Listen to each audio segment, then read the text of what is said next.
Okay, guys. Back again. Fix the lighting. Fix the screen size a little bit. It was a little too large. So now we're in, I guess... Wait, they're going to say. You're almost there. Slide into a casket. Oh. Quickly. They're not going to say. It seems to be a morgue, and I got to go into a casket, because that sounds like a great idea, especially with the biohazard warning. You know, it can be fine. Just going to have a little chemical burn going on, but it'll be fine. This is future. Chemical burns ain't nothing for me, because I'm also the main character. Also, I was speaking with Liesel. This music, we were trying to figure out What it reminded us of, particularly me, I could not place my finger on it. I'm pretty sure, I still haven't checked, that those chords and everything in there sound very similar to a part in Inception. You know, not the blah parts, but the I think towards the end, whenever everyone's trying to kick themselves out of that like level 6 dream or whatever. I think that's the part. Adam, if that's the part, can you edit in a clip of that music, or edit in that I am correct, a message or something, just so I know, or just tell me that I'm fucking wrong and you know, correct me. I need to know what it is because it's bothering. It's awfully bothering me. Are you okay? Critique 2 I have for this game is that the cutscenes look really awesome, but the game itself is a little rougher, and I mean, I understand that even in the 2 years that this game has been out, that our ability for graphic prowess has risen pretty dramatically, but I still feel that in 2013, towards the end of the life of this generation, and honestly the beginning of what is it, the 6th console generation now, the PS4 and Xbox One, that this game could run at least close to the graphics that we're seeing right now in these cutscenes. You know, it's just a little more cartoony when we're playing the actual game, and with such a cool character design, it kind of is a shame that they lose out a little bit in the actual gameplay where you spend more of your time. Very interesting, but I really have to get out of this coffin now. The currents are going to take you to Slum 404. Once you've landed, I'll tell you my plan. All right, just couldn't tell us while we were in the coffin. You have to wait. That's fine, I guess. Oh, there's the title. Game over, guys. We roll credits. We're done. That was a good 15 minutes of game. All right. I like the dual titles that they have for these episodes. I think it's kind of interesting. It's like 2 different takes, like a technological take and a more human take, I guess. And I think that it's probably on purpose to solidify the 2 factions of this future, where technology is starting to become really one in its own because of how fast we're developing it, and people starting to kind of lose their humanity. Oh, these guys are also fucking gross. Johnny is crying. They kind of remind me what I imagine the zombies in Stephen King's Cell to look like, if anyone has read that book. It's a wonderful book. I sound cliche that I say I like Stephen King, but I love his writing. The stories he makes are right up my alley for literature. They also kind of look like the sewer-dwelling guys in Rage, if anyone played Rage. I need to beat that game. I started it like 4 different times and have gotten pretty far. I just dropped, you know, you put it down once and then you never touch it again.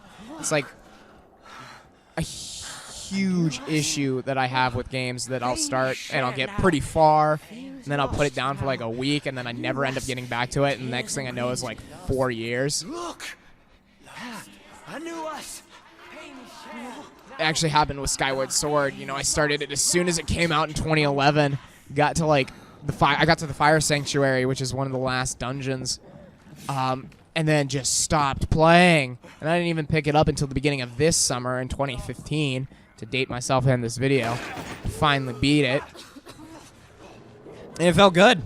It felt lame to wait that long, but it felt good to finally finish it. Sister, meet. How about Friend? So these guys have definitely been corrupted, and we can see that obviously by their like weird memory discs in the back of their head.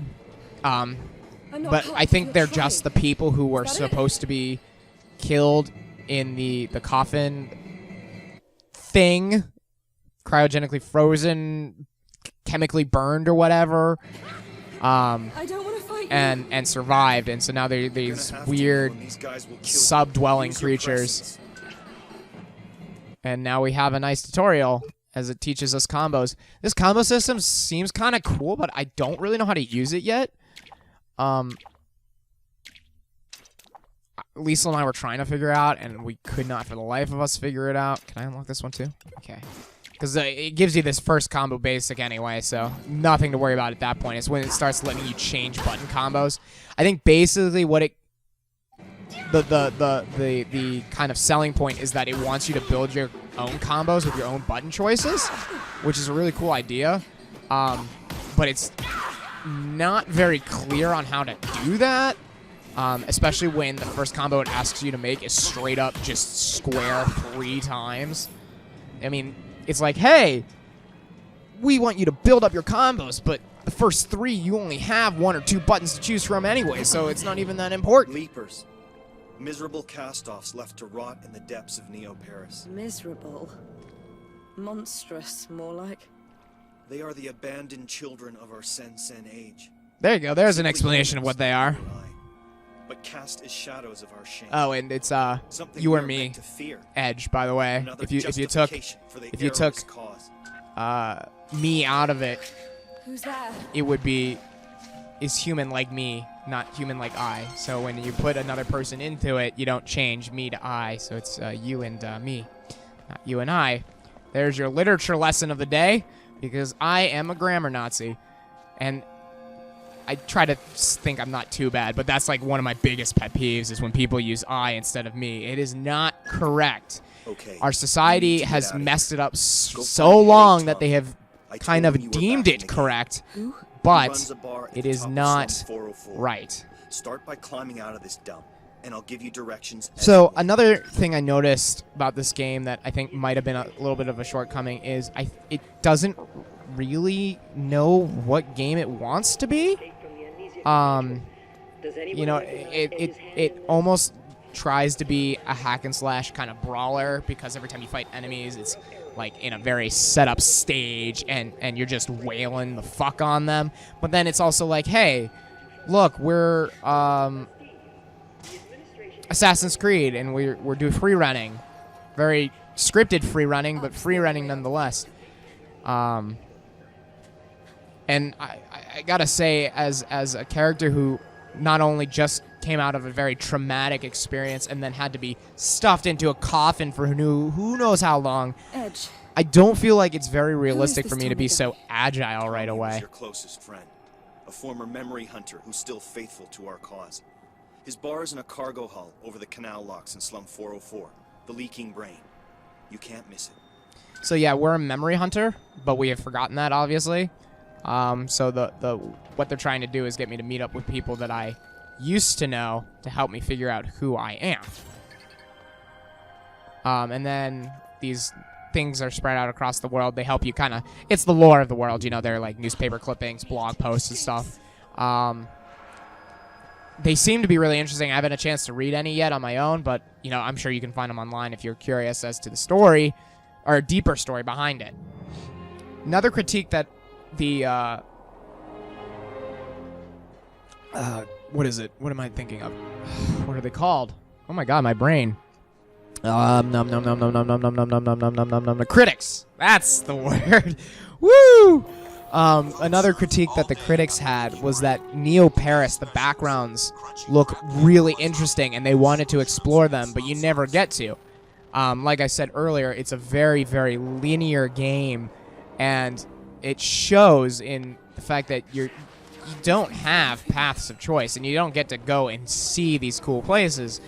The first 2 hours of the game that Lisa and I have played, we literally did not leave these slums areas. We started climbing them, and we're kind of towards the end, but, you know, it's all the same locale.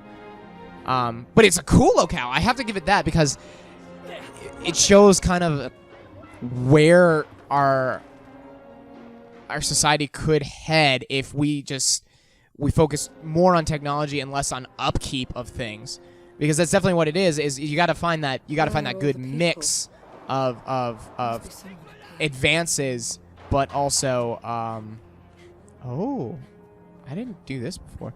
You have to keep up a good fuck, I died. What was I saying? Mix of technological advancement, but also sustainability of your society. Because if you focus on one over the other, obviously the other is going to suffer. And I think this game is showing that case where technology became the one and only forefront, and because of that, society itself has become kind of seedy and dark and very separated. If you aren't successful or born into money, you kind of screwed over. If you don't follow the flow of technological advancement and embrace it, you're kind of left in the dust to kind of rot in this very dirty and kind of forsaken landscape. There must be someone up here. That's just my opinion. That's what I see of it. Take it as you will. I don't know if there's anything I can... Former back jump. Oh, this... Fuck, I died again. Okay, we're gonna break real quick and come back because I remember what I was trying to do.